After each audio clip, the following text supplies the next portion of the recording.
Pada hari wisudaku, aku menunggu berjam-jam di luar gedung, memegang toga dan ijazah. Tapi tidak ada seorang pun dari keluargaku yang datang. Ternyata mereka sengaja pergi liburan bersama tanpa memberitahuku. Malam itu juga, aku menghapus nomor mereka, pindah ke kota lain, dan secara resmi mengganti namaku. Setelah penghinaan mereka, aku berjanji tidak akan pernah melihat ke belakang lagi. Dan ternyata, keputusan itu bukan hanya mengubah seluruh hidupku, tapi menyelamatkanku. Karena, sebelum ceritanya dimulai, silahkan tulis di kolom komentar dari daerah mana saja teman-teman yang menonton cerita ini. Jangan lupa like dan subscribe agar channel ini bisa semakin berkembang dan bisa mempersembahkan cerita yang lebih menarik lagi. Langit di atas gedung serbaguna Universitas tampak labu, seolah menahan beban yang sama beratnya dengan apa yang dirasakan Rania saat ini. Halaman gedung itu riuh rendah oleh suara tawa, jeritan kebahagiaan, dan bunyi jepretan kamera. Ratusan wisudawan lain sibuk berpelukan dengan orang tua mereka. Ada bunga di mana-mana. Ada balon-balon berwarna cerah yang melayang tertiup angin.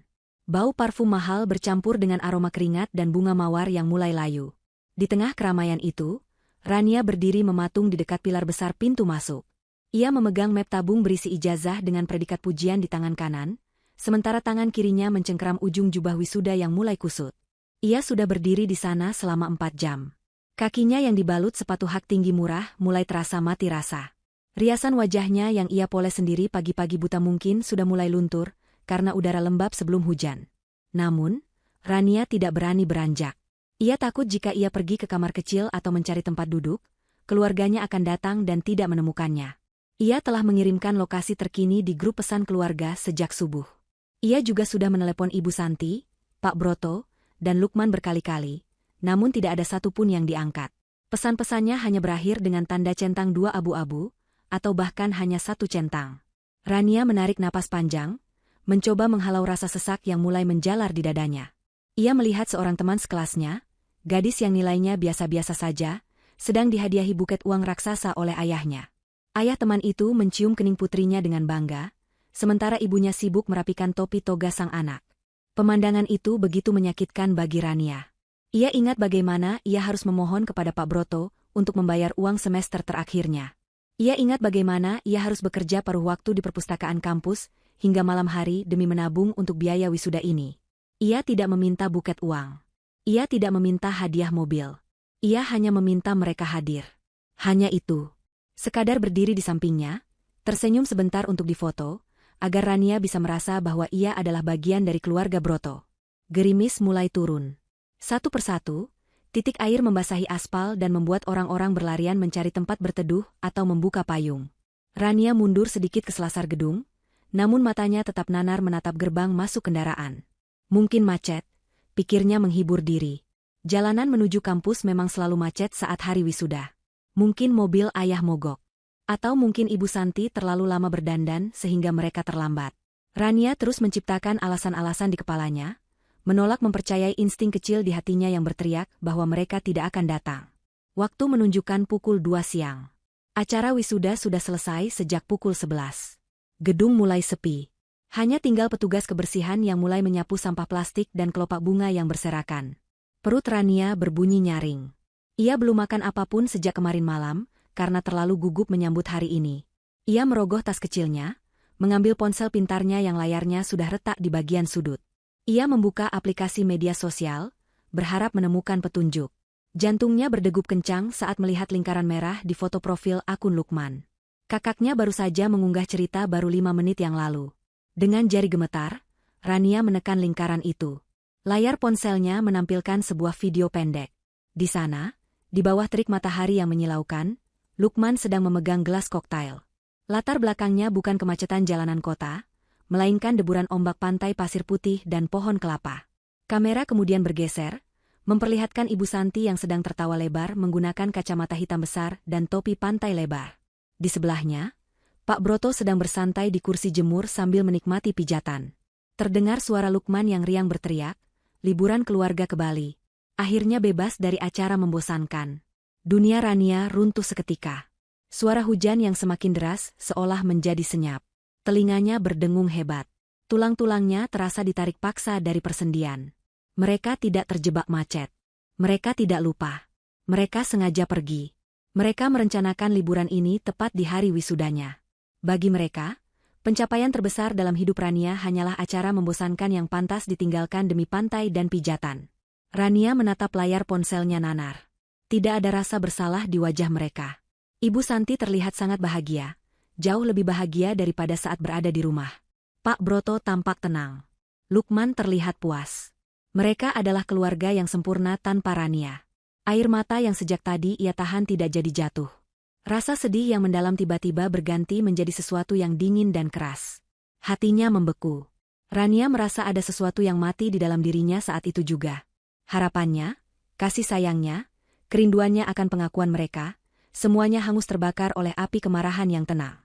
Ia tidak berteriak. Ia tidak membanting ponselnya. Ia hanya menatap foto itu lekat-lekat, merekam setiap detail kebahagiaan mereka di atas penderitaannya. Ia bersumpah dalam hati, ini adalah kali terakhir ia menangisi mereka. Ini adalah kali terakhir ia menunggu mereka. Rania melepas topi toganya. Benda bersegi 5 itu terasa berat dan tidak berarti lagi. Ia berjalan menuju tempat sampah besar di dekat pilar. Tanpa ragu, ia melemparkan topi itu ke dalamnya. Ia kemudian melepas jubah wisudanya. Jubah hitam itu menyusul topi ke dalam tumpukan sampah basah. Kini ia hanya mengenakan kebaya sederhana dan kain batik yang ia jahit sendiri. Ia mengambil ijazahnya, mengeluarkannya dari tabung, melipatnya dengan rapi, dan memasukkannya ke dalam tas. Tabung kosong itu ia buang juga. Rania tidak membutuhkan simbol-simbol itu lagi. Ia tidak butuh validasi dari siapapun. Langkah kakinya membawanya keluar dari area gedung, menerobos hujan yang kini turun deras. Ia tidak peduli riasannya luntur atau kebayanya basah kuyup. Ia berjalan menuju halte bus terdekat. Di dalam bus yang dingin, Rania mengeluarkan kartu SIM dari ponselnya. Ia mematahkan kartu kecil itu menjadi 2 bagian dan menjatuhkannya ke lantai bus. Ia menghapus semua aplikasi media sosial, menghapus semua nomor kontak keluarganya, dan mematikan ponselnya. Ia ingin menghilang. Ia ingin lenyap dari kehidupan mereka seperti yang mereka inginkan. Rania tiba di stasiun kereta api besar di pusat kota 1 jam kemudian. Tubuhnya menggigil kedinginan, tetapi tekadnya panas membara. Ia menuju loket dan membeli tiket kereta ekonomi tercepat menuju kota manapun yang paling jauh dari sini. Petugas loket menatapnya aneh, melihat penampilannya yang berantakan dengan kebaya basah, tetapi Rania tidak peduli. Setelah mendapatkan tiket ke sebuah kota metropolitan di seberang pulau, ia duduk di ruang tunggu yang bising. Di sana, sebuah televisi besar tergantung di dinding, menayangkan berita sore. Rania menatap layar televisi dengan tatapan kosong sampai sebuah berita utama, breaking news, muncul dengan tulisan merah menyala. Pembawa berita dengan wajah serius melaporkan kejadian kebakaran hebat. Jantung Rania berhenti berdetak saat melihat lokasi kebakaran itu. Itu adalah rumahnya. Rumah keluarga Broto. Gambar di layar menunjukkan api yang melahap bangunan 2 lantai itu dengan ganas. Petugas pemadam kebakaran terlihat kewalahan. Reporter di lapangan mengatakan bahwa kebakaran terjadi diduga akibat korsleting listrik yang parah. Reporter itu melanjutkan laporannya dengan nada tragis. Berdasarkan informasi dari tetangga, seluruh keluarga sedang pergi berlibur. Namun diduga anak perempuan mereka yang seharusnya pulang dari wisuda hari ini, berada di dalam rumah karena mobil jemputan tidak terlihat keluar. Petugas menduga korban terjebak di kamarnya di lantai 2 yang sudah runtuh total. Rania terpaku. Ia menatap api di layar televisi itu. Jika saja ia pulang ke rumah setelah wisuda, jika saja ia menangis di kamar meratapi nasibnya seperti gadis lemah, ia pasti sudah mati terpanggang sekarang. Ironi itu membuat sudut bibir Rania terangkat sedikit. Senyum getir terbentuk di wajahnya. Semesta sedang bercanda dengannya, atau mungkin semesta sedang memberinya jalan keluar. Keluarganya sedang bersenang-senang di Bali, berpikir ia ada di rumah. Dan sekarang, dunia mengira Rania telah mati terbakar. Rania menyadari ini adalah kesempatan yang tidak akan datang 2 kali. Ia tidak perlu repot-repot kabur. Ia sudah dianggap tiada. Kereta tujuannya tiba di peron, membunyikan peluit panjang yang memekakkan telinga. Rania berdiri, memeluk tasnya erat-erat. Ia tidak menoleh ke belakang lagi. Rania Broto sudah mati di dalam kebakaran itu. Yang melangkah masuk ke dalam gerbong kereta ekonomi yang sesak itu, adalah orang asing yang baru lahir. Kota metropolitan itu menyambutnya dengan aroma debu dan asap kendaraan yang pekat. Rania turun di stasiun besar yang asing baginya. Hiruk-pikuk manusia di sekitarnya membuatnya merasa kecil, namun sekaligus aman. Di sini, tidak ada yang mengenalnya. Tidak ada yang peduli siapa dia atau dari keluarga mana dia berasal. Dengan sisa uang tabungan yang ia miliki, Rania mencari penginapan murah di ganggang sempit di belakang stasiun.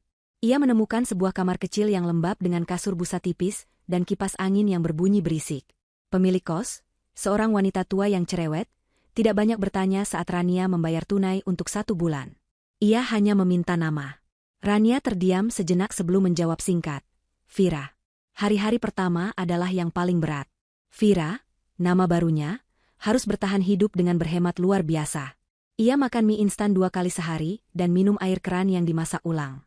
Namun, rasa lapar itu tidak sebanding dengan rasa penasaran yang menggerogoti pikirannya. Setiap sore, ia pergi ke warung internet, warnet, di ujung jalan. Ia mengenakan masker dan topi, duduk di sudut paling gelap, dan mulai berselancar di dunia maya. Ia mencari berita tentang kematiannya sendiri. Pencariannya membuahkan hasil yang membuat darahnya mendidih. Berita tentang kebakaran rumah keluarga Broto menjadi topik hangat nasional. Di layar komputer yang buram, Vira menonton rekaman konferensi pers yang diadakan oleh keluarganya. Mereka sudah kembali dari Bali, wajah mereka dipoles sedemikian rupa untuk menunjukkan kesedihan yang mendalam. Ibu Santi menangis histeris di depan mikrofon wartawan, memeluk bingkai foto Rania. Ia berkata di sela-sela isak tangis palsunya bahwa ia sangat menyesal tidak berada di rumah saat kejadian, bahwa ia sedang pergi berobat keluar kota, bukan berlibur. Kebohongan itu meluncur begitu mulus dari bibir ibunya. Pak Broto, dengan wajah sendu yang dilatih sempurna, meminta doa dari masyarakat agar arwah putrinya tenang. Ia bahkan mengumumkan pembentukan yayasan amal atas nama Rania untuk membantu korban kebakaran. Masyarakat tersentuh. Komentar-komentar di media sosial penuh dengan simpati dan doa. Donasi mengalir deras. Tidak ada yang tahu bahwa di balik layar, mereka pasti sedang tertawa lebar merayakan keberhasilan sandiwara ini. Vira mencengkeram tetikus komputer dengan erat hingga jari-jarinya memutih. Kemarahan yang ia rasakan bukan lagi api yang berkobar, melainkan es yang membekukan seluruh perasaannya. Namun, ada sesuatu yang mengganjal di benak Vira. Waktu kebakaran itu terlalu tepat. Bagaimana mungkin rumah itu terbakar habis tepat di jam ia biasanya tidur siang setelah acara besar? Dan mengapa tidak ada barang berharga lain yang diselamatkan? Instingnya mengatakan ada yang tidak beres. Vira teringat bahwa ayahnya menyimpan semua dokumen penting di penyimpanan awan digital yang terenkripsi. Dulu, Pak Broto sering menyuruh Rania yang masih lugu untuk merapikan data-data kantornya, sehingga Rania hafal kombinasi kata sandi ayahnya yang selalu menggunakan tanggal lahir selingkuhannya yang dulu pernah Rania pergoki. Dengan jantung berdegup kencang, Vira mencoba masuk ke akun pribadi ayahnya. Percobaan pertama gagal. Pak Broto mungkin sudah mengganti sandinya.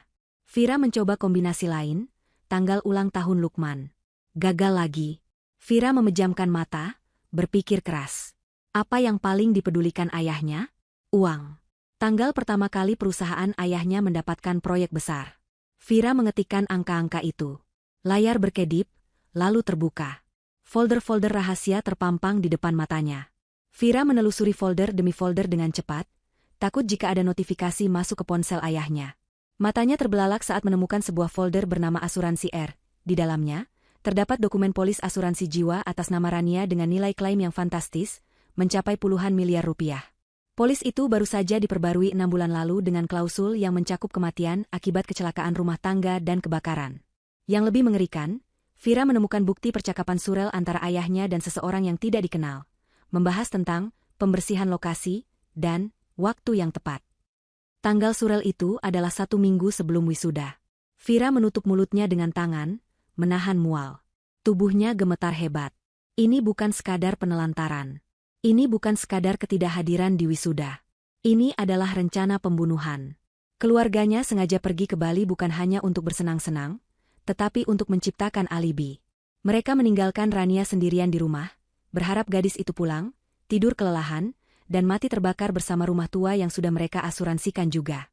Mereka ingin menukar nyawa Rania dengan uang tunai untuk menyelamatkan perusahaan Pak Broto yang sedang diambang kebangkrutan, fakta yang baru Vira ketahui dari laporan keuangan di folder lain.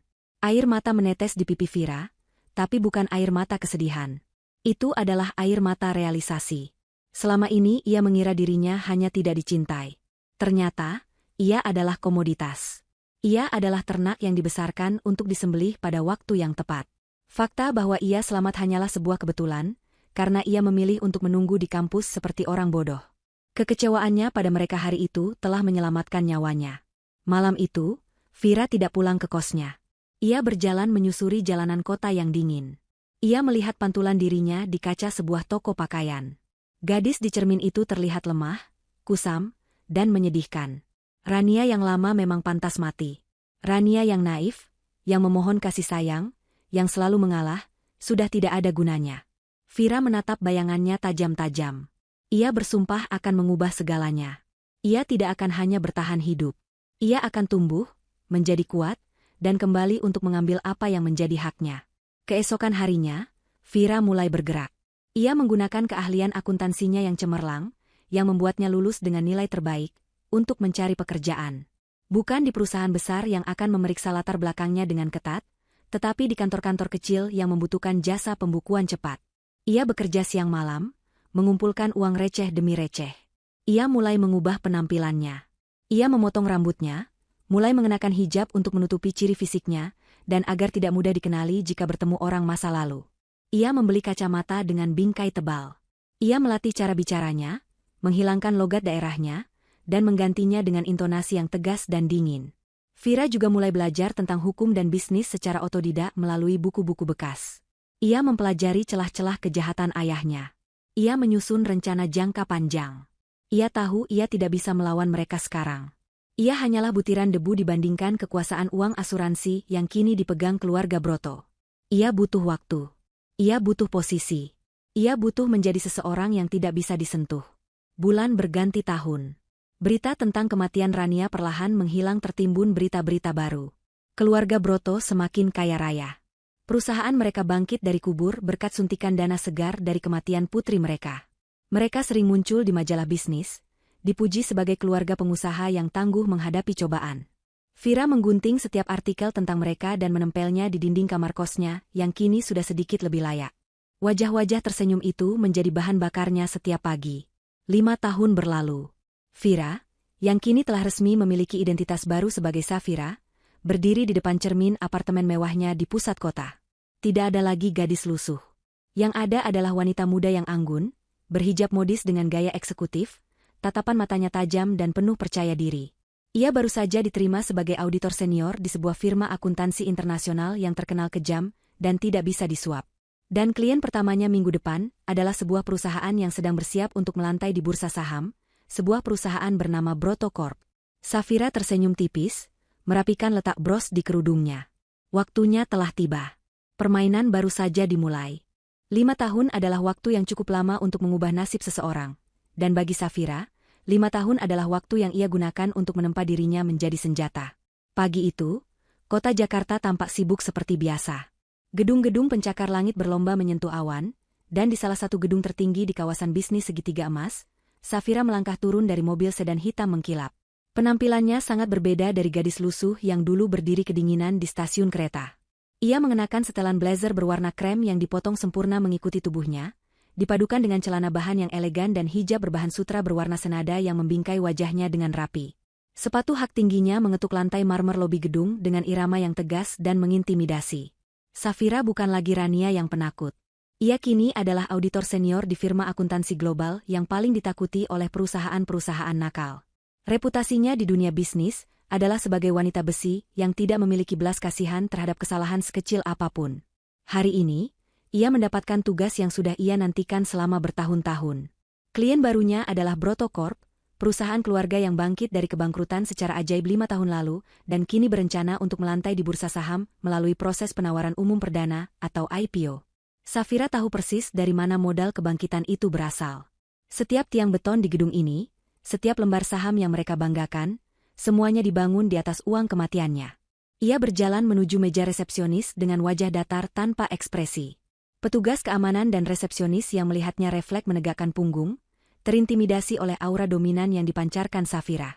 Setelah menyerahkan kartu identitasnya, ia diantar menuju lift khusus eksekutif yang akan membawanya ke lantai teratas, tempat ruang rapat direksi berada. Di dalam lift yang dindingnya berlapis cermin, Safira menatap pantulan dirinya. Ia meraba sedikit bekas luka samar di dekat alisnya yang kini tertutup riasan sempurna. Jantungnya berdetak stabil, tidak ada lagi rasa gugup. Ia siap bertemu dengan hantu-hantu dari masa lalunya. Pintu lift terbuka, menampilkan koridor mewah berlantai karpet tebal. Sekretaris direksi menyambutnya dengan senyum gugup dan membukakan pintu ruang rapat ganda yang besar. Safira melangkah masuk. Udara di dalam ruangan itu terasa dingin karena pendingin ruangan yang disetel maksimal. Di ujung meja panjang berbahan kayu mahoni, duduklah 3 orang yang sangat ia kenal. Pak Broto duduk di kursi utama, tampak lebih tua namun matanya masih memancarkan keserakahan yang sama. Di sebelah kanannya duduk Ibu Santi, yang wajahnya terlihat kencang tidak wajar, mungkin hasil dari beberapa kali prosedur kecantikan mahal. Di sebelah kiri duduk Lukman, yang kini mengenakan jas mahal namun postur tubuhnya tetap terlihat malas dan tidak berwibawa. Ketiga orang itu menoleh saat Safira masuk. Ada jeda beberapa detik yang terasa sangat hening. Safira bisa melihat kerutan di dahi Pak Broto saat pria tua itu menatapnya. Ada kilatan pengenalan di mata mereka, sebuah rasa familiar yang mengganggu, namun mereka segera menepisnya. Bagi mereka, Rania sudah mati menjadi abu 5 tahun lalu. Lagi pula, wanita yang berdiri di hadapan mereka ini terlalu berkelas, terlalu percaya diri, dan terlalu cantik untuk menjadi Rania si upik abu yang dulu mereka abaikan. Safira tersenyum tipis, sebuah senyum profesional yang tidak mencapai matanya. "Selamat pagi, Bapak dan Ibu sekalian," sapa Safira dengan suara yang tenang dan berwibawa. Suaranya sedikit lebih berat dan tegas dibandingkan suara cempreng Rania dulu. "Saya Safira, Ketua Tim Auditor Independen yang ditunjuk oleh investor untuk memeriksa kelayakan Broto Corp sebelum IPO. Saya di sini untuk memastikan bahwa tidak ada Rp1 pun yang disembunyikan dalam pembukuan kalian." Pak Broto berdiri dan mengulurkan tangannya sambil tertawa renyah, mencoba mencairkan suasana yang kaku. "Ah, Ibu Safira. Kami sudah mendengar reputasi Anda yang luar biasa. Senang sekali bisa bekerja sama. Silakan duduk. Kami jamin perusahaan kami sangat bersih dan transparan." Ibu Santi ikut tersenyum dibuat-buat, matanya memindai tas dan sepatu bermerek yang dikenakan Safira dengan tatapan menilai. Lukman hanya mengangguk malas sambil memainkan pulpen mahal di tangannya. Safira menjabat tangan ayahnya itu. Kulit tangan Pak Broto terasa dingin dan lembab. Rasa jijik menjalar di tengkuk Safira, namun ia menahannya. Ia menatap lurus ke dalam mata Pak Broto, memberikan remasan tangan yang cukup kuat untuk membuat pria tua itu sedikit meringis. "Saya harap begitu, Pak Broto. Karena jika saya menemukan satu saja ketidakberesan, saya pastikan mimpi kalian untuk melantai di bursa saham akan hancur berantakan." Kalimat itu bukan sekadar peringatan profesional. Itu adalah ancaman pribadi yang terselubung. Ibu Santi tampak sedikit tersinggung dengan nada bicara Safira yang tajam. Ia berdeham pelan sambil membetulkan letak selendang mahalnya. "Kami adalah keluarga terhormat, Ibu Safira. Kami membangun bisnis ini dengan kerja keras dan kejujuran setelah musibah yang menimpa keluarga kami dulu. Kami kehilangan putri kami, jadi kami tahu betul arti menghargai hidup dan amanah." Safira menahan keinginan untuk tertawa keras mendengar kemunafikan itu. Ia meletakkan tas kerjanya di atas meja dan mengeluarkan laptop serta tumpukan dokumen. Wajahnya kembali datar. "Bagus kalau begitu. Kalau kalian tidak menyembunyikan apa-apa, proses audit ini akan berjalan cepat. Tapi saya peringatkan, metode saya sangat teliti. Saya akan memeriksa semua arsip, termasuk aliran dana 5 tahun yang lalu saat perusahaan ini tiba-tiba mendapatkan suntikan modal besar." Wajah Lukman sedikit memucat mendengar kalimat terakhir itu. Ia melirik cemas ke arah ayahnya.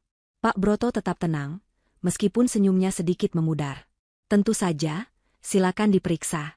Itu semua uang asuransi yang sah dan hasil investasi," jawabnya pendek. Safira mengangguk pelan.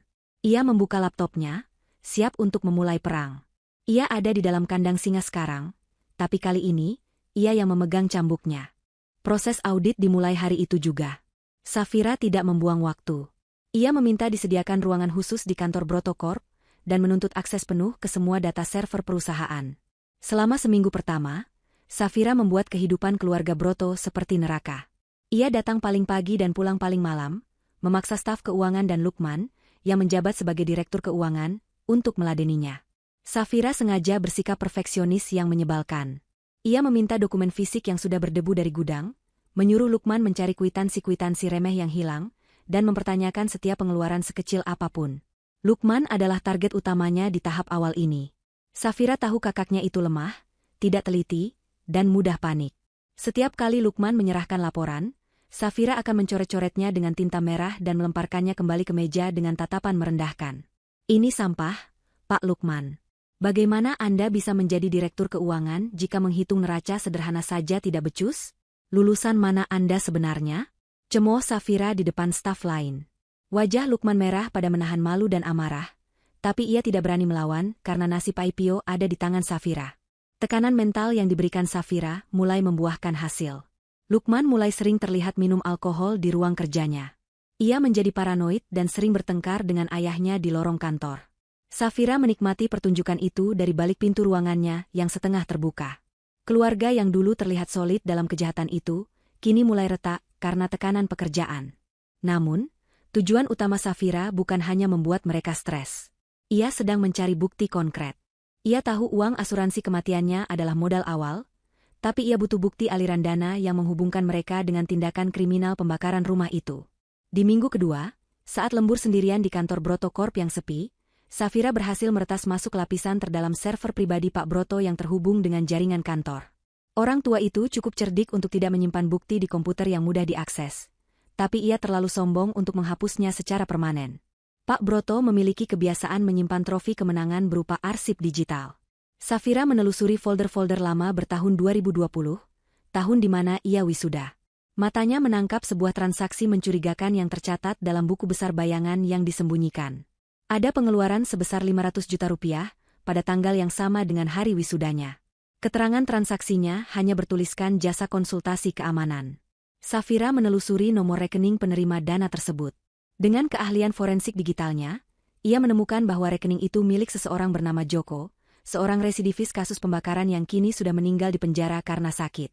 Ini adalah petunjuk besar, tapi belum cukup kuat untuk menjerat mereka secara hukum karena Joko sudah mati dan tidak bisa bersaksi. Safira tidak menyerah. Ia terus menggali. Ia mencari data cadangan dari sistem CCTV rumah lama mereka. Polisi dulu menyatakan CCTV rusak terbakar, tapi Safira tahu ayahnya selalu memiliki cadangan otomatis ke penyimpanan awan. Dan benar saja, di dalam folder tersembunyi yang diberi nama kenangan, Safira menemukan satu berkas video yang korup. Jantungnya berpacu cepat. Ia menggunakan perangkat lunak pemulihan data untuk memperbaiki berkas itu. Prosesnya memakan waktu 2 jam yang menyiksa. Ketika bilah kemajuan mencapai 100%, video itu terbuka. Gambarnya hitam putih dan sedikit bersemut, tapi cukup jelas untuk melihat apa yang terjadi. Video itu bertanggal hari wisudanya, pukul 10 pagi, beberapa jam sebelum keluarganya berangkat ke Bali. Di layar, terlihat Ibu Santi sedang berjalan di lorong lantai 2 rumah mereka. Ia membawa sebuah jeriken kecil yang disembunyikan di balik tas besarnya. Ibu Santi berhenti di depan pintu kamar Rania. Safira menahan napas, matanya terasa panas. Di video itu, Ibu Santi terlihat mengetuk pintu kamar Rania, memastikan tidak ada orang di dalam. Kemudian, wanita itu menuangkan sedikit cairan dari jeriken ke bawah celah pintu. Setelah itu, ia mengeluarkan kunci cadangan dari saku bajunya, memasukkannya ke lubang kunci, dan memutarnya 2 kali. Klik. Suara kunci itu seolah terdengar menembus layar laptop. Ibu Santi mengunci pintu itu dari luar. Ia memastikan Rania akan terperangkap jika gadis itu pulang, dan masuk kamar untuk tidur. Wajah Ibu Santi di video itu terlihat dingin, tanpa penyesalan sedikit pun. Ia bahkan sempat merapikan rambutnya di cermin lorong, sebelum berjalan pergi meninggalkan kamar yang sudah ia siapkan menjadi peti mati untuk putrinya. Safira menutup mulutnya dengan tangan yang gemetar. Selama ini ia menduga ayahnya adalah dalang utama, tapi melihat tangan ibunya sendiri yang mengunci pintu itu memberikan rasa sakit yang berbeda. Rasa sakit yang merobek sisa-sisa harapan kecil, bahwa mungkin ibunya hanya ikut-ikutan. Ternyata tidak. Ibunya adalah eksekutornya. Safira menyalin video itu ke dalam 3 disk lepas yang berbeda, dan mengunggahnya ke server pribadinya yang aman. Ini adalah kartu asnya. Ini adalah senjata yang akan ia gunakan untuk memenggal kepala ular itu. Namun, ia belum akan mengeluarkannya sekarang. Ia ingin bermain sedikit lebih lama. Ia ingin melihat mereka saling memakan satu sama lain sebelum ia memberikan pukulan terakhir. Keesokan paginya, Safira masuk ke ruang rapat dengan wajah segar dan senyum misterius. Di tangannya, ia membawa sebuah kotak hadiah kecil yang dibungkus rapi. Ia meletakkan kotak itu di meja depan Ibu Santi yang baru saja datang dengan wajah lelah. Selamat pagi, Ibu Santi. Saya menemukan ini di salah satu toko antik kemarin dan teringat pada Ibu. Mungkin bisa jadi hiasan di meja kerja baru Ibu, kata Safira manis. Ibu Santi terlihat bingung namun tersanjung. Wah, repot sekali. Terima kasih, Safira. Ia membuka kotak itu dengan antusias. Namun, begitu tutup kotak terbuka, Wajah Ibu Santi berubah pucat pasi. Ia menjerit kecil dan menjatuhkan kotak itu ke lantai. Dari dalam kotak, menggelinding sebuah gembok tua yang hangus terbakar. Itu adalah replika persis dari gembok kamar Rania yang dulu. "Kenapa, Ibu? Ada yang salah?" tanya Safira dengan nada polos yang dibuat-buat, sementara matanya menatap tajam, menikmati ketakutan murni yang mulai merambat di mata wanita tua itu. Ibu Santi menatap Safira dengan horor, bibirnya gemetar, seolah melihat hantu. Permainan psikologis baru saja dimulai, dan Safira baru saja melempar dadu pertamanya. Suasana di kediaman mewah keluarga Broto berubah drastis sejak insiden gembok hangus itu. Rumah megah bergaya kolonial yang biasanya dipenuhi tawa palsu tamu-tamu sosialita kini terasa sunyi dan mencekam, seolah-olah dinding-dinding marmernya menyimpan ribuan mata yang mengawasi. Ibu Santi menjadi orang yang paling terdampak. Wanita parubaya yang biasanya tampil prima dengan riasan tebal itu kini terlihat berantakan. Kantung matanya menghitam, rambutnya sering dibiarkan tergerai kusut, dan ia mulai sering berbicara sendiri. Gembok itu bukan sekadar benda mati baginya. Itu adalah pesan dari neraka. Ia yakin arwah Rania telah kembali untuk menuntut balas. Setiap kali angin malam berhembus dan menggetarkan jendela, Ibu Santi akan menjerit histeris, mengira mendengar suara langkah kaki putrinya yang menyeret-nyeret di lantai atas. Pak Broto mencoba merasionalkan segalanya. Ia bersikeras bahwa gembok itu hanyalah kebetulan, atau mungkin ulah iseng pesaing bisnis yang ingin menjatuhkan mental mereka menjelang IPO. Namun, jauh di lubuk hatinya, ketakutan mulai merambat. Ia memerintahkan Satpam untuk memperketat penjagaan, menambah jumlah CCTV di setiap sudut, bahkan menyewa anjing penjaga. Namun, teror yang dilancarkan Safira bukanlah jenis teror yang bisa dihalau oleh pagar besi atau gonggongan anjing. Musuh mereka sudah berada di dalam tembok pertahanan, duduk manis di ruang rapat kantor mereka setiap hari, tersenyum ramah sambil memegang pisau bedah yang siap menguliti mereka perlahan. Safira menikmati setiap detik kehancuran mental mereka. Di apartemennya, ia menyusun rencana berikutnya dengan ketelitian seorang seniman. Ia tidak ingin langsung membunuh mereka. Ia ingin mereka merasakan ketakutan yang sama seperti yang dirasakan Rania saat terjebak di kamar yang terkunci, sendirian, menunggu api melahapnya. Safira menyiapkan paket kedua. Kali ini, ia mengirimkannya langsung ke alamat rumah, menggunakan jasa kurir ojek daring samaran. Paket itu tiba pada Sabtu sore, saat seluruh keluarga sedang berkumpul di ruang tengah yang tegang. Pelayan rumah membawa kotak kardus besar yang terbungkus kertas coklat polos tanpa nama pengirim. Lukman, yang sedang memegang gelas whisky dengan tangan gemetar, menyuruh pelayan membukanya. Begitu lakban dibuka, bau angit yang menyengat langsung memenuhi ruangan. Bau kain terbakar bercampur bensin. Ibu Santi menutup hidungnya, matanya melotot horor. Pelayan itu menarik keluar isinya. Sebuah jubah wisuda hitam yang separuhnya sudah hangus terbakar, dengan pinggiran yang menyisakan abu hitam. Di bagian dada jubah itu, tersemat sebuah pin nama yang masih berkilau bersih. Bertuliskan, Rania Broto, summa cum laude. Jeritan Ibu Santi memecah kesunyian sore itu. Ia melempar vas bunga ke arah jubah itu, berteriak-teriak agar benda itu dibakar dan dibuang jauh-jauh. Dia ada di sini. Dia pulang. Anak sialan itu pulang. Raungnya histeris sambil menjambak rambutnya sendiri. Pak Broto wajahnya memucat, tangannya mengepal erat hingga kuku-kukunya menancap di telapak tangan. Ia tahu persis jubah itu seharusnya sudah musnah 5 tahun lalu, atau setidaknya tidak mungkin ada di sini. Siapapun yang mengirim ini tahu rahasia mereka. Siapapun pengirimnya tahu bahwa Rania tidak mati karena kecelakaan biasa. Kekacauan semakin menjadi-jadi ketika Ibu Santi mulai memanggil dukun dan paranormal ke rumah. Rumah mewah itu kini dipenuhi asap kemenyan dan jampi-jampi. Safira mendengar semua ini dari alat penyadap suara berukuran mikro yang ia tempelkan di bawah meja ruang tamu, saat ia berkunjung minggu lalu dengan alasan mengantar berkas tertinggal. Mendengar racauan ketakutan ibunya melalui headphone di apartemennya yang nyaman memberikan kepuasan yang aneh. Dulu ia memohon perhatian ibunya, kini ia mendapatkan seluruh perhatian itu dalam bentuk ketakutan murni. Sementara itu, Lukman memilih pelarian lain. Ia tidak tahan dengan suasana rumah yang seperti rumah hantu. Setiap malam, ia menghabiskan waktu di klub malam eksklusif, menenggelamkan para nawanya dalam botol-botol alkohol mahal dan musik yang memekakkan telinga. Ia merasa diawasi kemanapun ia pergi. Bayangan adiknya yang pendiam dan selalu menurut itu terus menghantuinya. Lukman ingat bagaimana ia dulu sering menyuruh Rania mengerjakan tugas kuliahnya. Bagaimana ia mengejek Rania yang tidak punya teman. Rasa bersalah yang bercampur dengan ketakutan akan penjara membuatnya hampir gila. Malam itu, di tengah dentuman musik bass yang menghentak dada, ponsel Lukman bergetar di saku jasnya. Ia mengabaikannya, berpikir itu panggilan dari ayahnya yang menyuruh pulang. Namun, ponsel itu bergetar lagi, dan lagi. Dengan kesal, Lukman menarik ponselnya keluar.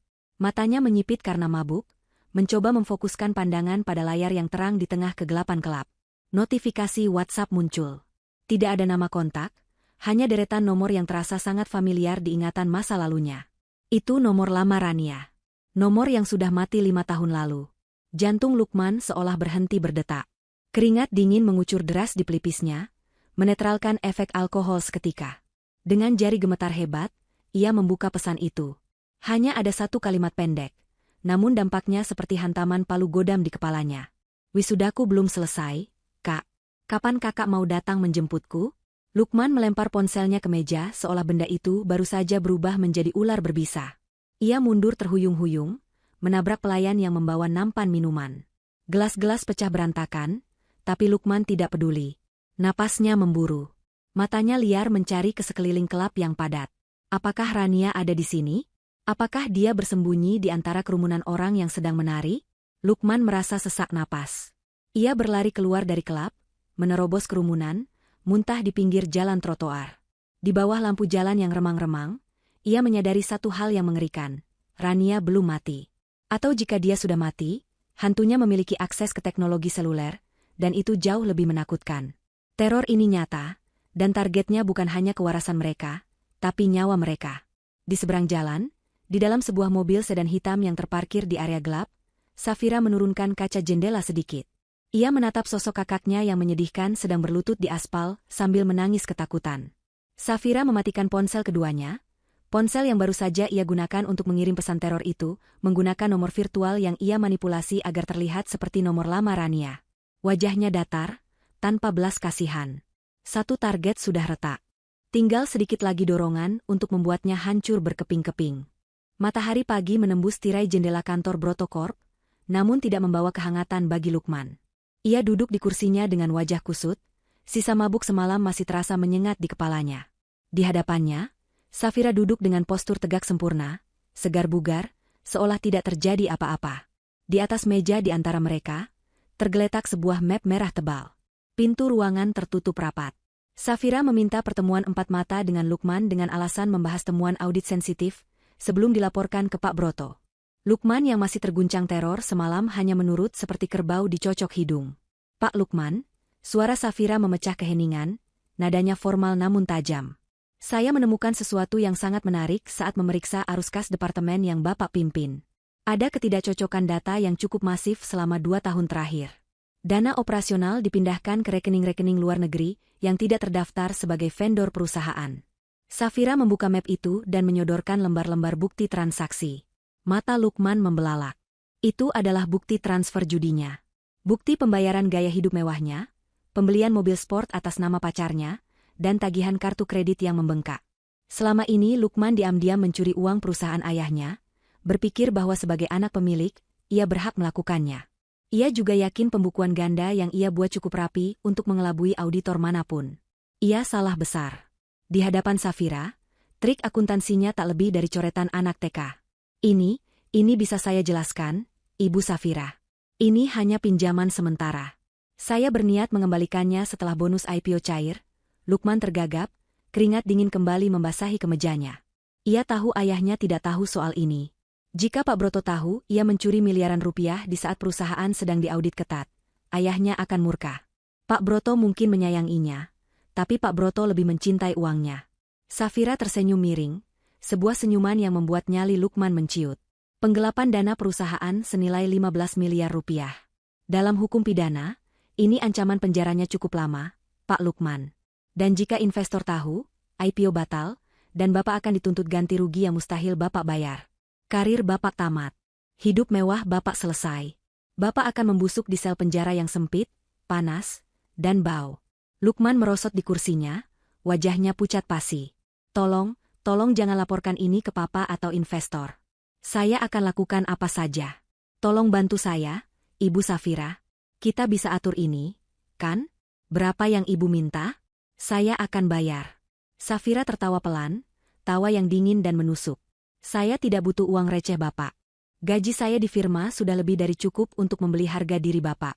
Safira memajukan tubuhnya, menatap lurus ke manik mata Lukman yang ketakutan. Tapi Bapak benar, saya bisa membantu. Saya bisa mengubur temuan ini. Saya bisa membuat laporan audit ini bersih seolah Bapak adalah direktur keuangan paling jujur di dunia. Apa syaratnya? Apapun. Seru Lukman putus asa. Saya ingin Bapak menyerahkan Pak Broto kepada saya, bisik Safira. Lukman terdiam, bingung. Maksud Ibu? Saya tahu tentang kebakaran 5 tahun lalu. Saya tahu itu bukan kecelakaan, kata Safira datar. Lukman tersentak, seolah tersengat listrik. Ia membuka mulutnya untuk menyangkal, tapi tatapan Safira mengunci lidahnya. Jangan berbohong. Saya sudah punya buktinya. Tapi bukti yang saya punya masih kurang satu keping puzzle untuk memastikan Pak Broto yang bertanggung jawab penuh. Bukan Bapak. Saya tahu ide itu dari ayah Bapak. Bapak hanya anak penurut yang takut kehilangan warisan. Bukan? Bapak tidak punya nyali untuk membunuh adik Bapak sendiri. Itu pasti ide Pak Broto. Lukman menelan ludah susah payah. Pertahanan mentalnya runtuh. Teror semalam, rasa bersalah, dan kini ancaman penjara karena korupsi, semuanya bercampur menjadi satu. Safira memberinya jalan keluar yang menggiurkan, melemparkan semua kesalahan pada ayahnya untuk menyelamatkan dirinya sendiri. Sifat pengecut Lukman mengambil alih. Ia tidak mau dipenjara. Ia tidak mau jatuh miskin. Ya, itu ide Papa, suara Lukman bergetar, sangat pelan. Papa yang merencanakan semuanya. Papa butuh uang asuransi itu karena perusahaan hampir bangkrut total. Mama yang mengunci pintu, tapi Papa yang menyuruhnya. Aku cuma disuruh diam dan ikut liburan. Bagus, kata Safira. Tapi pengakuan lisan tidak laku di pengadilan, Pak Lukman. Saya butuh bukti fisik. Bukti rencana itu. Saya tahu Pak Broto menyimpan segalanya. Bapak pasti tahu di mana dia menyimpannya. Lukman ragu sejenak. Mengkhianati ayahnya adalah dosa besar dalam kamus keluarga mereka, tapi menyelamatkan diri sendiri adalah insting bertahan hidup. Di brankas rahasia di balik lukisan di ruang kerjanya di rumah. Ada buku catatan hitam dan flash disk. Papa mencatat semua alur pembayarannya di sana. Dia tidak pernah membuangnya karena dia paranoid kalau rekan kejahatannya akan memerasnya balik, jadi dia simpan bukti keterlibatan mereka. Safira mengangguk puas. Ia mengeluarkan sebuah alat perekam kecil dari saku blazernya yang sejak tadi sudah menyala. Rekaman pengakuan Lukman sudah tersimpan aman. Sekarang, dengarkan saya baik-baik. Nanti malam, saat Bapak pulang, ambil barang-barang itu. Besok pagi, bawa ke saya. Jika Bapak melakukannya, laporan penggelapan uang Bapak ini akan saya musnahkan. Bapak akan bebas, dan Bapak bahkan mungkin akan mewarisi sisa perusahaan setelah ayah Bapak ditangkap. Menarik, bukan? Lukman menatap Safira dengan pandangan tak percaya. Ia merasa seperti sedang bertransaksi dengan iblis, tapi tawaran itu terlalu indah untuk ditolak. Ia mengangguk pelan. Baik, saya akan ambilkan malam ini. Safira berdiri, merapikan blazernya. Senang berbisnis dengan Bapak. Jangan coba-coba menipu saya, Pak Lukman. Ingat, saya tahu di mana bangkai-bangkai Bapak dikuburkan. Malam itu, keretakan di keluarga Broto bukan lagi retakan rambut, melainkan jurang yang menganga lebar. Lukman pulang ke rumah dengan hati berdebar. Ia melihat ayahnya sedang duduk di ruang tamu, membaca koran dengan wajah masam. Kebencian tumbuh di hati Lukman. Karena keserakahan ayahnya, hidupnya jadi berantakan seperti ini. Karena ide gila ayahnya membunuh Rania, ia sekarang diteror hantu dan diperas auditor. Lukman memantapkan hatinya. Ia akan mencuri bukti itu. Ia akan menjual ayahnya demi kebebasannya sendiri. Tanpa Lukman sadari, dari balik jendela kamarnya yang gelap di seberang kota, Safira sedang mendengarkan rekaman percakapan tadi berulang-ulang. Suara Lukman yang gemetar mengakui segalanya terdengar seperti musik klasik di telinganya. Rencana penghancuran dari dalam telah berhasil. Besok, ia akan memegang kunci kematian mereka di tangannya. Dan saat itu terjadi, tidak akan ada lagi tempat bersembunyi bagi Pak Broto dan Ibu Santi. Karma tidak lagi berjalan perlahan, ia sedang berlari kencang menuju pintu depan rumah mereka. Malam perayaan gala dinner, untuk menyambut penawaran umum perdana saham Broto Corp digelar, dengan kemewahan yang melampaui akal sehat. Ballroom Hotel Bintang 5 di pusat Jakarta itu, disulap menjadi lautan emas dan kristal. Lampu gantung raksasa berkilauan di langit-langit, memantulkan cahaya ke lantai marmer yang dipoles licin. Ratusan tamu undangan yang terdiri dari investor kelas kakap, pejabat pemerintah, sosialita ibu kota, dan tentu saja awak media, memenuhi ruangan dengan pakaian terbaik mereka. Bau parfum mahal bercampur dengan aroma hidangan laut dan steak wagyu yang disajikan di meja-meja bundar. Di tengah semua kemegahan itu, keluarga Broto berdiri di panggung pelaminan layaknya raja dan ratu yang sedang menjamu rakyatnya, memamerkan senyum lebar yang telah dilatih selama berjam-jam di depan cermin. Pak Broto tampak gagah dalam balutan tuxedo hitam impor, menyalami setiap tamu penting dengan cengkeraman tangan yang kuat dan percaya diri. Di sampingnya, Ibu Santi mengenakan gaun malam bertahtakan berlian yang harganya mungkin bisa memberi makan satu desa selama setahun. Wajahnya dipoles tebal untuk menutupi jejak-jejak stres dan kurang tidur akibat teror gembok dan jubah hangus minggu lalu. Malam ini, ia berusaha keras melupakan hantu Rania. Malam ini adalah tentang kemenangan mereka. Tentang uang triliunan rupiah yang akan segera mengalir masuk rekening mereka begitu lonceng bursa saham berbunyi besok pagi. Lukman berdiri sedikit di belakang, wajahnya pucat dan berkeringat meski ruangan itu dingin. Ia terus-menerus melirik ke arah pintu masuk, menunggu kedatangan seseorang. Pagi tadi, Lukman telah melakukan pengkhianatan terbesarnya. Dengan tangan gemetar, ia menyerahkan buku hitam dan flash disk keramat milik ayahnya kepada Safira di sebuah kafe terpencil. Sebagai gantinya, Safira menyerahkan berkas asli bukti penggelapan dananya dan berjanji akan memusnahkan salinan digitalnya setelah acara malam ini selesai. Lukman merasa lega sekaligus mual. Ia telah menjual ayahnya demi keselamatan dirinya sendiri. Ia menatap punggung ayahnya yang sedang tertawa lebar dengan seorang menteri, dan rasa bersalah itu timbul tenggelam, kalah oleh insting bertahan hidupnya yang pengecut. Ia meyakinkan dirinya sendiri bahwa ayahnya sudah tua dan pantas menanggung dosa masa lalu itu sendirian. Tepat pukul 8 malam, pintu utama ballroom terbuka lebar. Safira melangkah masuk. Kehadirannya seketika mencuri perhatian seluruh ruangan. Ia tidak mengenakan pakaian kerja formal seperti biasanya. Malam ini, ia mengenakan gaun panjang berwarna merah marun yang elegan, dipadukan dengan hijab sutra hitam yang membuatnya terlihat misterius dan mematikan. Ia berjalan dengan anggun membelah kerumunan, dagunya terangkat tinggi, tatapan matanya tajam menyapu ruangan. Aura dominasi yang ia pancarkan begitu kuat, hingga beberapa tamu tanpa sadar minggir memberinya jalan. Ia bukan tamu biasa. Ia adalah auditor utama yang memberi stempel layak pada perusahaan ini, sang penentu nasib yang kini memegang belati di balik punggungnya.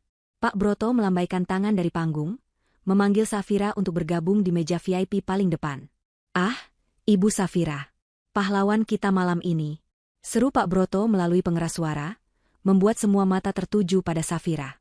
Safira tersenyum tipis, mengangguk sopan, dan berjalan menuju tempat duduknya. Ia duduk tepat di hadapan panggung, posisi terbaik untuk menyaksikan pertunjukan terakhir. Ia meletakkan tas tangannya di pangkuan, jari-jarinya menyentuh permukaan tablet tipis yang terselip di dalamnya. Semua persiapan sudah selesai. Polisi sudah disiagakan di pintu belakang dan pintu samping, menyamar sebagai petugas keamanan tambahan atas permintaan firma audit dengan alasan prosedur keamanan standar untuk acara bernilai tinggi. Acara dimulai dengan serangkaian pidato membosankan dari para direksi dan perwakilan investor. Safira mendengarkan dengan sabar, matanya tidak lepas menatap Ibu Santi yang tampak gelisah, terus-menerus meminum air putih. Akhirnya, tibalah giliran Pak Broto untuk memberikan pidato utama. Lampu ruangan diredupkan, hanya satu lampu sorot yang menyinari podium. Pak Broto berdiri di sana, memasang wajah sendu yang dramatis. Ia memulai pidatonya dengan menceritakan perjuangan perusahaan bangkit dari keterpurukan. Suaranya bergetar dibuat-buat saat ia mulai menyebut nama Rania. "Keberhasilan hari ini saya dedikasikan untuk putri tercinta kami, Rania, yang telah pergi mendahului kami 5 tahun lalu dalam tragedi kebakaran yang memilukan," ucap Pak Broto dengan nada serak. Ia mengeluarkan sapu tangan, menyeka sudut matanya yang kering. "Saya yakin, dia sedang tersenyum melihat kita semua dari surga. Rania adalah inspirasi saya. Dia adalah alasan saya bekerja keras, agar yayasan yang kami bangun atas namanya bisa terus membantu sesama. Kami kehilangan harta yang paling berharga, tapi kami mendapatkan kekuatan untuk bangkit." Tepuk tangan simpati membahana di seluruh ruangan. Beberapa tamu wanita terlihat menyeka air mata, tersentuh oleh kisah tragis sang ayah yang kehilangan putrinya. Safira, yang duduk di barisan depan, tidak bertepuk tangan. Ia menatap ayahnya dengan tatapan dingin yang membekukan darah. Di bawah meja, jari-jarinya bergerak lincah di atas layar tabletnya. Ia telah meretas sistem audio visual gedung itu sejak sore tadi. Laptop operator di belakang panggung kini berada di bawah kendalinya sepenuhnya. Saat Pak Broto hendak melanjutkan kalimat tentang betapa ia mencintai Rania, Safira menekan tombol Enter.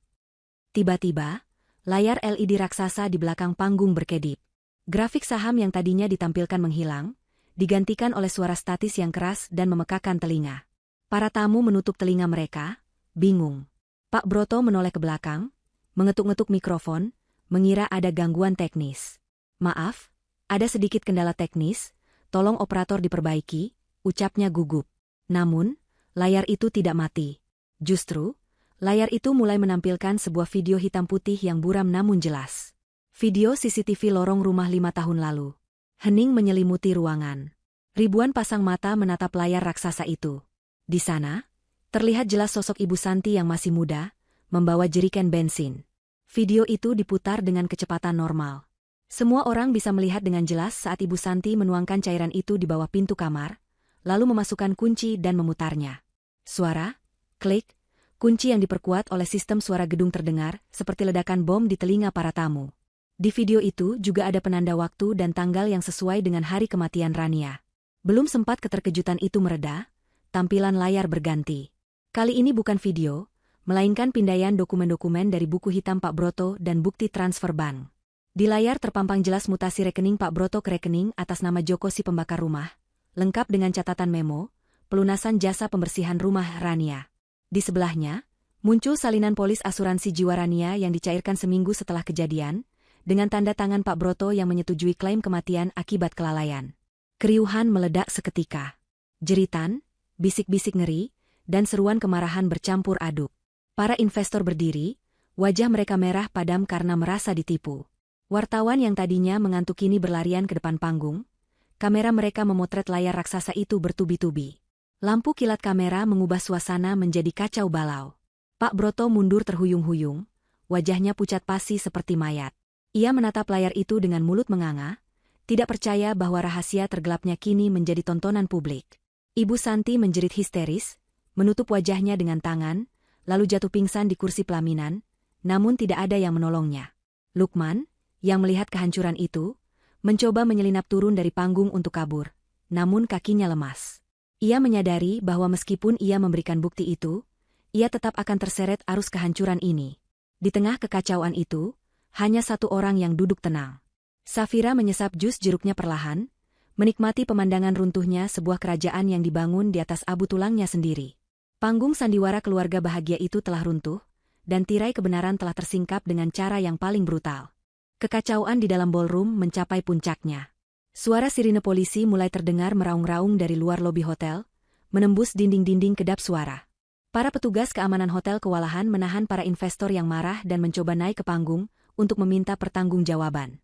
Pak Broto, yang baru sadar dari guncangan awalnya, melihat sekeliling dengan panik. Ia melihat istri dan anaknya sudah tidak berdaya. Insting pengecutnya mengambil alih. Ia tidak memedulikan Ibu Santi yang pingsan. Ia melompat turun dari panggung, mencoba menerobos kerumunan menuju pintu keluar darurat di samping dapur. Namun, langkahnya terhenti. Di tengah kerumunan yang panik, sesosok wanita berbaju merah marun berdiri tegak menghalangi jalannya. Itu Safira. Ia berdiri dengan tenang, seolah menjadi batu karang di tengah badai. Tatapannya menusuk tajam ke arah Pak Broto. Jarak mereka hanya beberapa meter, namun terasa seperti jurang pemisah antara surga dan neraka. Pak Broto berhenti, napasnya tersengal-sengal, dasinya miring, rambutnya acak-acakan. Wibawanya lenyap tak berbekas. "Minggir, minggir kau," hardik Pak Broto dengan suara parau. Ia mencoba mendorong Safira, tapi wanita itu tidak bergeming sedikitpun. Dua orang petugas polisi berpakaian preman yang sudah bersiaga di dekat Safira maju selangkah, tapi Safira mengangkat tangannya, memberi isyarat agar mereka membiarkannya bicara dulu. "Kau," desis Pak Broto, matanya liar menatap Safira. "Kau yang melakukan ini semua. Kau yang menyabotase acaraku. Siapa kau sebenarnya? Kenapa kau ingin menghancurkan hidupku? Apa salahku padamu? Aku membayarmu mahal." Safira tertawa pelan, tawa yang kering dan tanpa humor. Ia melangkah maju perlahan, membuat Pak Broto mundur hingga punggungnya menabrak meja prasmanan. Piring-piring berjatuhan, pecah berkeping-keping di lantai, namun suara pecahannya kalah oleh ketegangan di antara mereka. Pertanyaan Pak Broto terdengar begitu menggelikan di telinga Safira. Pria tua ini masih merasa dirinya korban. Pria tua ini masih berpikir bahwa uang bisa membeli kesetiaan dan menutupi dosa. "Bapak bertanya siapa saya?" tanya Safira lembut, namun suaranya terdengar jelas di telinga Pak Broto. Tangannya perlahan naik ke wajahnya. Ia melepas kacamata berbingkai tebal yang selama ini ia gunakan untuk menyamarkan bentuk matanya. Kemudian, ia mengambil tisu basah dari tasnya dan dengan gerakan lambat yang sengaja didramatisir, ia menghapus lapisan concealer tebal di sudut rahang kanannya. Di sana, perlahan muncul sebuah tanda lahir kecil berbentuk bulan sabit. Tanda lahir yang sangat khas. Tanda lahir yang dulu sering diejek Pak Broto sebagai tanda pembawa sial. Pak Broto membelalakan matanya. Napasnya tercekat di tenggorokan. Lututnya gemetar hebat, hingga ia harus berpegangan pada pinggiran meja agar tidak ambruk. Ia mengenali tanda lahir itu. Ia mengenali tatapan mata itu, meski kini tatapan itu jauh lebih dingin dan mematikan daripada yang ia ingat. Memori 5 tahun lalu berputar di kepalanya. Gadis pendiam yang ia abaikan, gadis yang ia tinggalkan demi liburan, gadis yang ia bakar rumahnya. Rania? Bisik Pak Broto, suaranya nyaris tak terdengar, penuh dengan ketidakpercayaan dan horor. Tidak mungkin kau sudah mati. Aku sudah mengurus akta kematianmu. Aku sudah melihat abunya. Abu dari rumah kosong yang Bapak bakar demi uang, potong Safira dingin. Saya tidak pernah ada di dalam rumah itu, Pak. Saya menunggu di kampus. 4 jam saya menunggu kalian. Di tengah hujan. Memegang ijazah yang Bapak tidak pernah pedulikan. Ketidakhadiran kalianlah yang menyelamatkan nyawa saya. Pak Broto menggeleng-gelengkan kepalanya, mencoba menolak kenyataan. Wajahnya berubah dari ketakutan menjadi kemarahan yang putus asa. Jadi selama ini kau menipuku? Kau memalsukan identitasmu? Kau masuk ke perusahaanku, tersenyum padaku, hanya untuk ini? Dasar anak durhaka. Kau tahu betapa susahnya aku membangun semua ini? Dan kau menghancurkannya dalam 1 malam. Bapak yang menghancurkannya sendiri saat Bapak memutuskan bahwa nyawa saya lebih murah daripada utang perusahaan, balas Safira, nadanya meninggi untuk pertama kalinya. Setiap rupiah yang Bapak nikmati 5 tahun ini berlumuran darah imajiner saya. Dan sekarang, saya datang untuk menagihnya kembali. Pak Broto mencoba menerjang Safira, didorong oleh amarah buta, ingin mencekik anak yang bangkit dari kubur ini. Namun, sebelum tangannya menyentuh Safira, 2 polisi langsung menyergapnya, memiting lengannya ke belakang, dan memborgolnya dengan kasar. Pak Broto meronta-ronta, berteriak memaki-maki, tapi tenaganya sudah habis. Di sisi lain ruangan, polisi berseragam lengkap mulai masuk. Mereka membangunkan Ibu Santi yang pingsan hanya untuk memborgolnya. Ibu Santi menjerit histeris saat sadar dan melihat polisi, berteriak memanggil nama suaminya. Lukman ditangkap di dekat pintu keluar, wajahnya pasrah, kepalanya tertunduk dalam. Safira berdiri tegak di tengah kerumunan yang kini terdiam menyaksikan penangkapan keluarga konglomerat itu. Ia menatap ayahnya yang sedang diseret polisi. Pak Broto menoleh ke belakang, menatap Safira dengan tatapan penuh kebencian dan kebingungan. Sebelum didorong keluar pintu, Pak Broto berteriak sekali lagi, "Kenapa, Rania? Kenapa kau tega melakukan ini pada orang tuamu?" Safira berjalan mendekat sedikit, cukup dekat agar ayahnya bisa mendengar kalimat terakhirnya sebelum pintu penjara menutup hidup pria itu selamanya. Ia mendekatkan wajahnya, menatap lurus ke dalam mata ayahnya yang merah. "Karena aku adalah investasi terbaikmu yang gagal kau cairkan, Ayah. Kau mengajariku bahwa uang adalah segalanya. Jadi aku belajar dengan baik. Aku menggunakan otak yang kau wariskan ini untuk menghitung setiap dosa kalian, dan malam ini adalah jatuh temponya." Polisi menyeret Pak Broto keluar. Pria itu meraung, tapi suaranya segera tenggelam oleh kerumunan wartawan yang menyerbunya. Safira berdiri sendirian di tengah ballroom yang porak-poranda. Ia menarik napas panjang, menghirup udara yang kini terasa jauh lebih ringan. Topengnya sudah terlepas. Identitas palsunya sudah tidak diperlukan lagi. Di tengah reruntuhan reputasi keluarganya, Rania merasa benar-benar hidup untuk pertama kalinya. Ia memutar tubuhnya, mengambil tas tangannya, dan berjalan keluar melalui pintu yang berbeda, meninggalkan masa lalunya yang kini sedang digelandang menuju jeruji besi. Malam penangkapan itu menjadi awal dari mimpi buruk yang panjang dan nyata bagi keluarga Broto. Lampu-lampu kamera wartawan yang menyilaukan di ballroom hotel kini telah berganti dengan lampu neon putih yang berdengung suram di lorong kantor polisi. Pak Broto duduk di ruang interogasi yang sempit dan dingin. Ruangan itu hanya berisi 1 meja besi yang dipaku ke lantai, 2 kursi keras, dan sebuah cermin satu arah yang memantulkan wajahnya yang kini terlihat 10 tahun lebih tua. Jas mahalnya sudah dilucuti, diganti dengan baju tahanan berwarna oranye mencolok yang bahannya kasar dan berbau apek. Tangan yang biasa menandatangani cek miliaran rupiah kini terbelenggu oleh borgol besi yang dingin, membuat pergelangan tangannya lecet dan perih. Di seberang meja, seorang detektif senior menatapnya dengan pandangan meremehkan. Detektif itu melempar tumpukan berkas tebal ke atas meja, menimbulkan suara debuman yang membuat Pak Broto tersentak kaget. Itu adalah berkas-berkas yang dikumpulkan Safira. Bukti-bukti itu begitu lengkap, runut, dan mematikan. Mulai dari catatan aliran dana ke pembakar rumah, salinan surel konspirasi, hingga rekaman CCTV yang telah direstorasi. Pak Broto mencoba menyangkal, mencoba menggunakan taktik lamanya untuk menggertak atau menyuap, namun kata-katanya tertahan di tenggorokan saat menyadari bahwa ia tidak lagi memiliki kuasa. Hartanya sudah dibekukan. Pengacaranya yang biasa ia bayar mahal, bahkan enggan mengangkat teleponnya, karena kasus ini terlalu viral dan memalukan. Ia sendirian. Sementara itu, di sel tahanan wanita yang letaknya terpisah, Ibu Santi sedang mengalami kehancuran mental yang total. Wanita yang seumur hidupnya selalu tidur di atas kasur empuk dengan spray sutra itu, kini harus duduk meringkuk di sudut lantai semen yang dingin dan lembab. Sel itu berbau pesing dan keringat lama. Tidak ada pendingin ruangan, hanya udara panas dan nyamuk yang berdengung di telinganya. Ibu Santi tidak henti-hentinya menangis dan meracau. Riasan wajahnya luntur menjadi topeng mengerikan yang hitam di sekitar mata. Ia terus-menerus memukul-mukul pintu besi, berteriak memanggil pelayannya untuk membawakannya air minum dingin, namun tidak ada yang datang kecuali bentakan keras dari sipir penjara yang menyuruhnya diam. Di kepalanya, bayangan Rania terus berputar. Bukan Rania yang berdiri gagah di ballroom tadi, melainkan bayangan Rania kecil yang dulu sering ia bentak, Rania remaja yang ia kunci di kamar, dan imajinasi mengerikan tentang Rania yang terbakar. Ketakutan akan hantu yang ia rasakan selama berminggu-minggu akibat teror Safira kini, berakumulasi menjadi paranoia permanen. Setiap kali ia memejamkan mata, ia melihat api. Setiap kali ia membuka mata, ia melihat jeruji besi. Ia mulai menyalahkan suaminya. Ia mulai berteriak bahwa semua ini adalah ide Pak Broto, bahwa ia hanyalah istri yang menurut, bahwa ia tidak bersalah. Suaranya menggema di lorong penjara, menjadi hiburan tragis bagi tahanan lain yang mendengarkannya. Lukman mengalami nasib yang tidak kalah menyedihkan.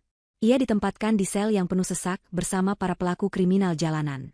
Tubuhnya yang tidak pernah terlatih fisik menjadi sasaran empuk intimidasi tahanan lain. Ia yang terbiasa hidup mewah dan dimanja, kini harus berebut jatah makanan yang rasanya hambar dan sedikit. Nasi yang keras, sayur yang hanya berisi air dan sedikit daun layu, serta tempe yang digoreng terlalu kering. Saat ia mencoba memakannya, ia teringat pada makanan-makanan mahal yang biasa ia buang-buang di restoran. Rasa penyesalan yang ia rasakan bukan karena ia telah berbuat jahat, melainkan karena ia ketahuan. Ia menyesal telah mempercayai Safira. Ia berpikir bahwa dengan menyerahkan ayahnya, ia akan selamat. Namun, Safira ternyata lebih cerdik. Bukti korupsi dan penggelapan dana yang dilakukan Lukman juga diserahkan ke polisi sebagai kasus terpisah namun memberatkan. Harapannya untuk bebas dan mewarisi perusahaan hancur lebur. Ia hanyalah pion yang dimakan oleh ratu dalam permainan catur ini. Bulan-bulan berlalu dengan proses persidangan yang melelahkan dan memalukan. Setiap kali mereka digiring keluar dari mobil tahanan menuju gedung pengadilan, masa sudah menunggu. Orang-orang melempar telur busuk, tomat, dan meneriakkan caci maki. Kasus ini menjadi skandal nasional. Masyarakat marah melihat bagaimana orang tua bisa begitu tega membunuh anaknya sendiri demi uang asuransi. Wajah-wajah mereka terpampang di setiap halaman depan koran dengan judul-judul berita yang menghinakan. Di dalam ruang sidang, Pak Broto, Ibu Santi, dan Lukman harus duduk mendengarkan jaksa penuntut umum membeberkan kejahatan mereka secara rinci. Momen paling menyakitkan bagi mereka bukanlah saat vonis dibacakan, melainkan saat Safira dihadirkan sebagai saksi kunci. Safira datang dengan pakaian yang rapi dan elegan, wajahnya tenang dan bersinar. Ia memberikan kesaksian dengan suara yang jelas dan tegas, menceritakan bagaimana ia menunggu di tengah hujan, bagaimana ia menemukan fakta tentang asuransi itu, dan bagaimana ia membangun hidupnya kembali dari nol. Ia tidak terlihat seperti korban yang menyedihkan, ia terlihat seperti pemenang. Saat Safira menatap mata mereka satu persatu dari kursi saksi, Pak Broto merasakan dadanya sesak.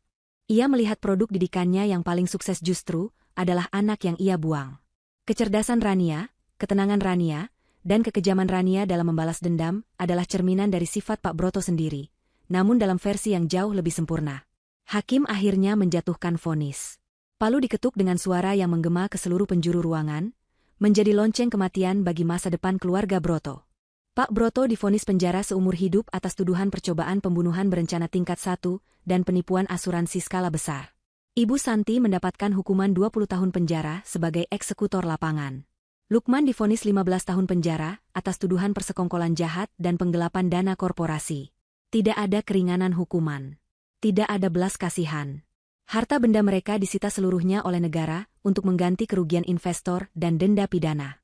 Rumah mewah, mobil-mobil sport, perhiasan berlian, saham perusahaan, semuanya lenyap dalam sekejap mata. Hari-hari di penjara pasca vonis adalah neraka yang sebenarnya. Pak Broto ditempatkan di blok isolasi karena risiko bunuh diri, setelah ia mencoba membenturkan kepalanya ke dinding sel saat mendengar asetnya disita. Di dalam kesendirian itu, tanpa uang, tanpa kekuasaan, dan tanpa orang yang bisa ia perintah, Pak Broto perlahan kehilangan akal sehatnya. Ia sering duduk menatap dinding kosong, tangannya bergerak-gerak seolah sedang menghitung uang yang tidak ada. Ia bergumam tentang saham, tentang IPO, tentang keuntungan, terjebak dalam delusi masa jayanya yang tidak akan pernah kembali. Ia menjadi tua dengan sangat cepat. Rambutnya memutih seluruhnya, giginya mulai tanggal karena gizi buruk, dan kulitnya keriput membalut tulang. Raja bisnis itu kini hanyalah seorang narapidana nomor sekian yang tidak berarti. Ibu Santi, di penjara wanita, menjadi bulan-bulanan tahanan lain karena sikapnya yang masih sombong di awal masa tahanan. Namun, kesombongan itu segera runtuh saat realitas penjara menghantamnya. Ia harus mencuci baju sendiri, membersihkan toilet sel yang kotor, dan tidur berhimpitan. Kewarasannya semakin tergerus. Ia sering terbangun tengah malam, menjerit histeris karena merasa ada tangan dingin yang mencekik lehernya. Ia yakin Rania mengirim hantu untuk menyiksanya setiap malam. Teman satu selnya sering mendapati Ibu Santi sedang berbicara sendiri dengan sudut ruangan yang gelap, memohon ampun pada sosok yang tidak terlihat. "Ampun Rania, Mama jangan dibakar, Mama jangan dikunci." Bisiknya berulang-ulang dengan mata melotot, sebuah pemandangan yang membuat siapapun yang melihatnya bergidik ngeri. Karma tidak hanya mengambil kebebasannya, tapi juga mengambil kewarasannya. Lukman, yang paling lemah mentalnya, hancur secara fisik. Tanpa alkohol dan gaya hidup hedonis, tubuhnya mengalami gejala putus zat yang parah di minggu-minggu awal. Ia menggigil, muntah, dan kejang di lantai sel tanpa ada dokter pribadi yang merawatnya. Setelah fase itu lewat, ia menjadi sosok pendiam yang ketakutan. Ia menjadi pesuruh bagi narapidana yang lebih kuat demi mendapatkan perlindungan. Ia harus memijat kaki kepala geng penjara, mencucikan piring mereka, dan menerima pukulan jika melakukan kesalahan sedikit saja. Harga dirinya sebagai tuan muda telah diinjak-injak hingga rata dengan tanah. Setiap malam, ia menangis dalam diam, merindukan kasur empuknya, dan merutuki kebodohannya sendiri. Ia menyadari bahwa jika saja hari itu ia mengajak Rania ikut ke Bali, atau setidaknya menjemput Rania di kampus, hidupnya tidak akan berakhir di lubang buaya ini. Penyesalan itu datang terlambat, dan rasanya jauh lebih pahit daripada empedu. Keluarga Broto telah hancur lebur, tidak tersisa satu keping pun. Mereka terpisah di balik tembok-tembok beton yang tinggi, menjalani sisa hidup mereka dalam penderitaan yang lambat dan menyakitkan. Keinginan mereka untuk hidup mewah dengan cara instan justru mengantarkan mereka pada kemiskinan dan kehinaan yang abadi. Di balik jeruji besi itu, waktu seolah berhenti, menyisakan ruang kosong yang luas bagi mereka untuk merenungi dosa-dosa mereka setiap detik, setiap menit, setiap jam, hingga napas terakhir mereka. Ini adalah karma yang sempurna. Mereka dikurung, sama seperti mereka mengurung Rania, namun bedanya, pintu sel mereka tidak akan pernah terbuka lagi. 6 bulan setelah vonis dijatuhkan, langit Jakarta tampak cerah, berbeda dengan hari wisuda kelabu 5 tahun lalu yang penuh hujan dan air mata. Safira berdiri di balkon apartemen barunya yang menghadap ke arah laut. Angin laut yang asin menerpa wajahnya, memainkan ujung kerudung pashmina berwarna pastel yang ia kenakan. Ia memegang secangkir teh hangat, merasakan uapnya menyentuh hidung. Rasanya damai. Tidak ada lagi detak jantung yang memburu karena adrenalin balas dendam. Tidak ada lagi malam-malam panjang yang dihabiskan untuk meretas data atau menyusun strategi penghancuran. Semuanya sudah selesai. Buku tebal berisi dendam itu telah ditutup rapat dan dibakar habis. Pagi ini, Safira baru saja menyelesaikan urusan administrasi terakhir terkait aset sitaan keluarga Broto. Sesuai putusan pengadilan, sebagian dari aset pribadi Pak Broto yang terbukti berasal dari klaim asuransi jiwa Rania dikembalikan kepada korban, yaitu Safira sendiri, sebagai bentuk restitusi atau ganti rugi. Nilainya sangat fantastis, mencapai puluhan miliar rupiah. Uang itu kini ada di rekening penampungan atas namanya.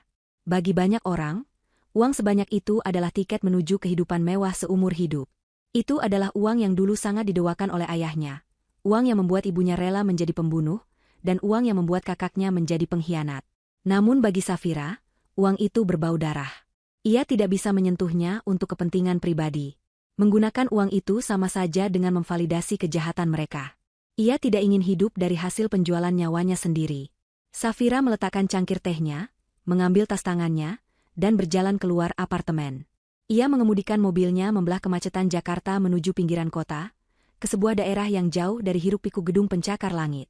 Tujuannya adalah sebuah kompleks bangunan sederhana namun asri yang dikelilingi pepohonan rindang, Panti Asuhan Kasih Bunda. Ini adalah panti asuhan tempat anak-anak korban kekerasan dalam rumah tangga dan anak-anak terlantar ditampung. Safira telah melakukan riset mendalam tentang tempat ini. Pengelolaannya jujur, transparan, dan benar-benar fokus pada pendidikan serta pemulihan trauma anak-anak. Safira memarkir mobilnya dan disambut oleh ibu panti, seorang wanita parubaya dengan senyum tulus yang menyejukkan. Mereka duduk di kantor kecil yang sederhana. Tanpa banyak basa-basi, Safira menyerahkan dokumen transfer bank. Ia mendonasikan 100% uang restitusi yang ia terima untuk panti asuhan tersebut. Ibu panti terbelalak melihat jumlah nol yang tertera di kertas itu. Tangannya gemetar. Mbak Safira ini jumlah yang sangat besar. Apakah Mbak yakin? Ini bisa mengubah hidup ratusan anak di sini. Kita bisa membangun sekolah, asrama baru, klinik. Matanya berkaca-kaca. Safira tersenyum, kali ini senyum yang benar-benar lepas, tanpa beban. Saya sangat yakin, Bu. Anggap saja ini hadiah dari seseorang yang dulu pernah berharap punya tempat berlindung yang aman. Gunakan untuk menyelamatkan masa depan mereka. Pastikan tidak ada satupun dari mereka yang merasa dibuang atau tidak berharga. Saat menandatangani akta hibah itu, Safira merasakan beban berat di pundaknya terangkat sepenuhnya. Uang itu, yang menjadi sumber malapetaka keluarganya, kini telah disucikan menjadi harapan bagi anak-anak yang membutuhkan. Ia telah memutus rantai keserakahan yang melilit garis keturunan Broto. Ia tidak mewarisi dosa ayahnya. Ia tidak mewarisi cinta uang yang sakit itu. Ia memilih jalannya sendiri. Keluar dari panti asuhan, matahari sudah mulai condong ke barat, memancarkan cahaya keemasan yang hangat. Ponsel Safira berbunyi. Sebuah nama muncul di layar, Adrian. Adrian adalah rekan senior di firma auditnya, pria yang selama ini selalu mendukungnya secara diam-diam. Pria yang tidak pernah bertanya tentang masa lalunya, tapi selalu ada untuk memastikan Safira tidak lupa makan siang saat sibuk bekerja. Pria yang melihat Safira sebagai wanita cerdas dan tangguh, bukan sebagai objek atau alat. Halo, Safira. Kamu jadi datang makan malam nanti? Aku menemukan tempat sate yang enak di daerah selatan. Suara Adrian terdengar renyah di seberang telepon. Safira tersenyum simpul, merasakan desiran hangat di hatinya yang sudah lama membeku. Dulu, ia berpikir ia tidak akan pernah bisa mempercayai orang lain lagi. Ia berpikir cinta adalah kelemahan yang akan dimanfaatkan orang untuk menyakitinya. Tapi Adrian berbeda. Kesabaran dan ketulusan pria itu perlahan meruntuhkan tembok tinggi yang dibangun Safira. Ya, aku jadi datang. Kirim lokasinya, aku meluncur sekarang. Jawabnya. Ia mematikan sambungan telepon dan masuk ke dalam mobilnya. Sebelum menyalakan mesin, ia menatap wajahnya di kaca spion. Ia melihat pantulan matanya sendiri. Tidak ada lagi Rania si gadis naif yang menyedihkan. Tidak ada lagi korban kebakaran. Yang ada hanyalah Safira. Nama yang ia pilih sendiri. Identitas yang ia bangun dengan keringat dan air matanya sendiri. Ia telah membunuh masa lalunya bukan hanya untuk bertahan hidup, tapi untuk bisa lahir kembali sebagai versi dirinya yang lebih baik. Keputusan untuk meninggalkan gedung wisuda hari itu, keputusan untuk membuang nomor teleponnya, keputusan untuk menghapus jejaknya, adalah keputusan terbaik yang pernah ia buat. Jika ia tetap tinggal, ia mungkin sudah mati menjadi abu, atau hidup sebagai boneka yang disiksa batinnya seumur hidup. Tapi dengan pergi, ia menemukan kekuatannya. Ia menemukan bahwa nilai dirinya tidak ditentukan oleh keluarga yang melahirkannya, tapi oleh apa yang ia lakukan dengan hidupnya. Safira menyalakan mesin mobil. Suara deru halus mesin terdengar merdu. Ia menurunkan kaca jendela, membiarkan angin sore menerpa wajahnya saat mobil mulai melaju meninggalkan pelataran panti asuhan. Ia tidak menoleh ke belakang. Tidak ada yang perlu dilihat di sana. Masa lalunya sudah terkubur di balik jeruji besi bersama orang-orang yang mencoba menghancurkannya. Di depannya, jalanan terbentang luas, lurus, dan terbuka. Masa depan adalah kanvas putih yang siap ia lukis dengan warna-warna kebahagiaan yang ia pilih sendiri. Selamat tinggal, Rania, bisiknya pelan. Suaranya terbawa angin dan hilang ditelan deru kota. Dan selamat datang, kehidupan. Mobil sedan itu melaju kencang, berbaur dengan arus lalu lintas kota yang dinamis, membawa Safira menuju janji makan malamnya, menuju tawa yang nyata, menuju cinta yang tulus, dan menuju kebebasan mutlak yang tak akan pernah bisa direnggut oleh siapapun lagi. Oleh siapapun lagi. Oleh siapapun lagi. Oleh siapapun lagi. Oleh siapapun lagi. Oleh siapapun lagi.